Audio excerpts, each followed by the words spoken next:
Hey friends, it's Rosalind. Welcome back to our gardens and our tiny farm. Today we are going to be talking about cut flowers to grow from seed in 2026. Some of these are grown using the winter sowing method, which we will start in end of January and early part of February.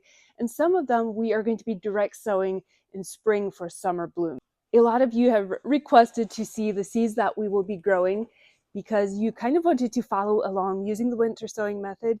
So I thought we would just kind of cover the flowers that we're going to be growing using the winter sowing method so you can get your seeds ordered and get them ready to follow along in case you see a variety that you really like and you would love to grow as well. But enough chit-chatting, let's look at some beautiful flowers.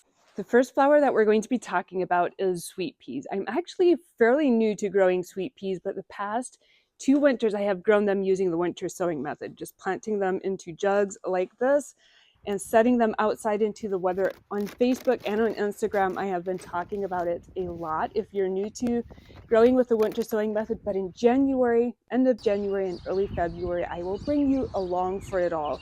But these sweet peas are from the Farmhouse Flower Farm. She has the prettiest sweet peas, at least in my opinion. And I believe these are from the Spencer mix, if I'm not wrong. This is another variety that we will be growing from Johnny's Selected Seeds.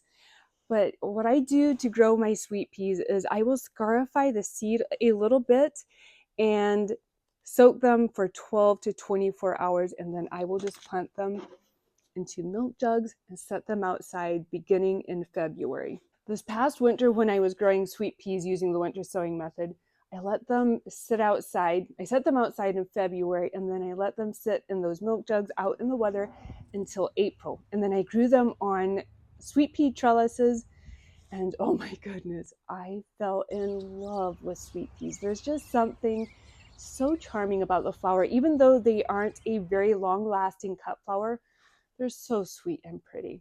The next one that we're going to be talking about is Canterbury bells. And this one is an old cottage style flower, but oh my goodness, it is so sweet. It is worth it to grow in your garden. So it's kind of like a biennial, I would say, because you plant it 1 year and it doesn't bloom until the second year. But these flowers, they are sweet in a vase by themselves, or if you make like a bridal bouquet, they're very pretty to add into spring, early summer bridal bouquets. So we have just the white Canterbury bell, and then we have a mixed one. And I have actually started these already in milk jugs. I'm in growing zone 5B/6A, so if you're in a colder growing zone, you could wait until end of February and even March to start planting some of these flowers. But if you're in a zone similar to mine, you will want to start planting these flowers end of January and early February. The next one that we are going to be growing using the winter sowing method is snapdragons. And snapdragons is something that you can plant, like if you're in a zone similar to mine, even a bit warmer, even a bit colder, you can plant them into milk jugs in February, set them outside, and in spring they will start sprouting. And by early summer, you should have the very first blooms on your snapdragons. This is actually a variety that does take a bit longer to grow. So I think it was mid to late summer before I got blooms on this one. Snapdragons is definitely one that is very fun to grow using the winter sowing method. Our next one is chamomile. This makes a very sweet little cut flower. It's a great one to use in using the winter sowing method because it says that it self-sows, which means that's a great one to use or to get started using the winter sowing method. But I think this one is like, I would like to say maybe 60 days to bloom after it starts sprouting. So it's a great one to use in tea. It's a nice one for drying, to use as dried cut flowers, or to just have as a sweet little bouquet of chamomile flowers. Stock is considered a hardy annual, which is another one that I will grow using the winter sowing method. They can take like around 100 days to bloom. So I will probably get these started early February in milk jugs and set them outside. In spring, they will start sprouting. And then we will have around 100 days before they start blooming. We have one that is called Vintage Brown. And this one is from Johnny's Selected Seed. Let's see. It's called Iron Pastel Mix. Oh, they're going to be so pretty and they smell so good in the garden or in a vase. They have like this clove scented, I don't know, they're just amazing flowers and they're so romantic.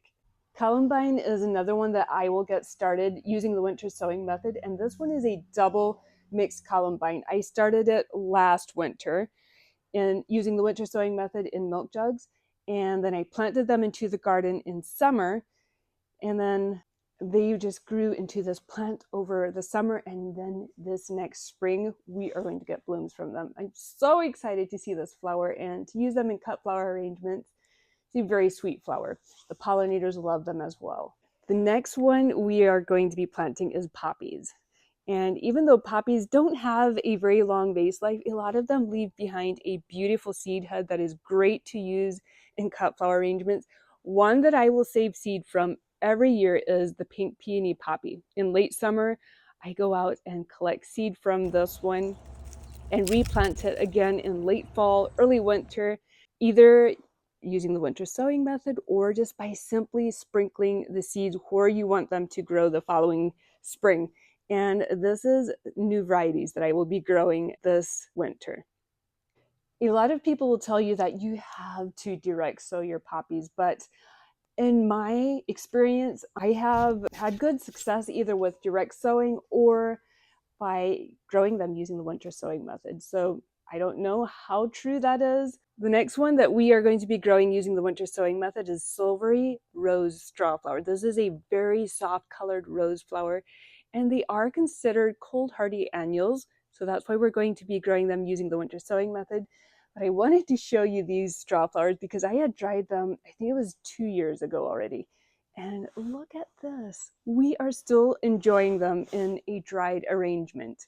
The next one we are going to be planting using the winter sowing method is Fancy Smoky Eyes Larkspur. This is the dreamiest color. I have only ever grown them like in a dark purple color, so I'm very excited to get this one started using the winter sowing method. These do self-sow, so which means it's a great option again to be using or to get started using the winter sowing method. The next one we're going to be growing using the winter sowing method is Tetra White Feverfew. And this one is considered a tender perennial in growing zones 5 through 9, which is a great one to get started using the winter sowing method. And it makes the prettiest cut flowers and dried flowers.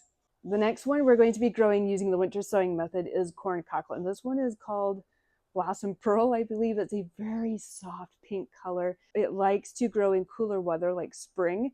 So it means it's perfect, again, to be growing using the winter sowing method since it loves cooler weather.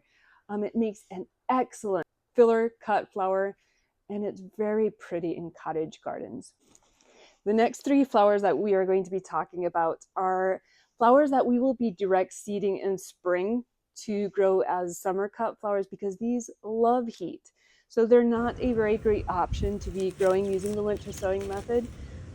So we're just going to be direct sowing probably first part of May. And this will be a new one to the garden this year. It's called Ballerina Zinnias from Johnny's Selected Seeds. It kind of reminds me of the zinnias from Floret Flower Farm. Just a very soft pink color. Very excited to grow this one in the garden, but Johnny's also has another one coming, or that came out just this fall. It's called Linen Zinnia. I would love to get my hands on that one. You need to look it up because it is a gorgeous cut flower. Celogia is one that I will grow a new variety of every summer. I don't know. There's something about those spiky, beautiful flowers that grow in late summer and early fall to use in cut flower arrangements. This one is called Crystal Beauty, but I will have to pop some pictures up on the screen of other varieties that I have grown in the past because they're just a very sweet cut flower to grow. And red spike amaranth. I saw this in someone's cut flower garden this past fall, and I was like, why have I not been planting this flower before? It is gorgeous.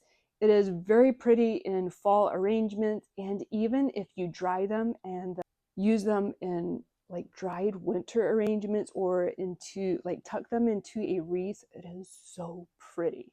Well, friends, I am not completely done actually ordering seeds because there is a few others that have caught my eye that I would really like to get into the gardens.